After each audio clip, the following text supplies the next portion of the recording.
If in the traditional, there is a single lead agency and then everybody else follows, right? So the old model is the big Madison Avenue agency says this is the brand, this is the TV, this is the print, now everybody else go work off of that, right?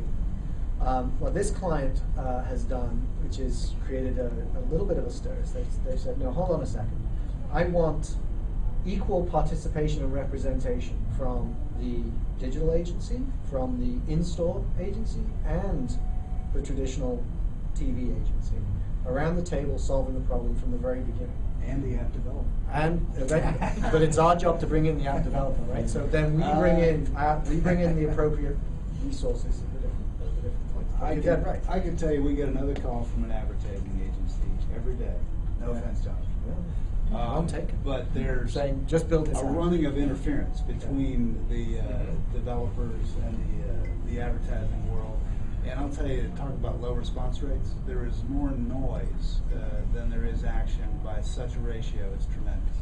Right, and I think that to a certain extent, to Jonathan's point, there's a sea change in terms of how ad agencies think and behave and how they respond.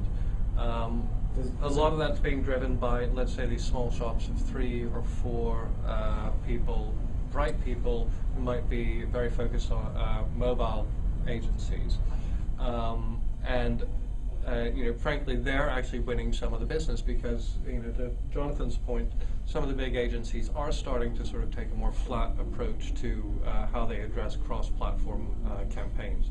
And they recognize that they need to have best of breed at the table. The truth is, though, it's not the agencies that are making this decision, it's the clients that are making this decision. That's right. I guarantee you, the agency that I'm working with on this one client would not have said, oh, please, yes, you will come to the table, and let's do this together, all the way through and it's not just the creative development process. These guys are saying, from the strategic development process, I want all participants at the table, defining the brief, defining it all the way through. And it's changing the weight of influence, where the client is truly becoming, taking a much bigger role and a much bigger sort of leadership role in that conversation and driving those things forward. And it's also making a lot of people very nervous around the table, because the big agency's going, well, what if their idea is the one that wins? And it's like, well, it's not a competition. It's like whatever is right for the brand is what should go forward. Well, and it's changing. It's changing the way. If everybody comes as an equal player to the table, if the right way to connect to that consumer is through mobile and mobile first, then that's where that idea should grow out of and live, and everything else should be connected to it, not the other way around. And that's the basic dimension of shift of power that's changing the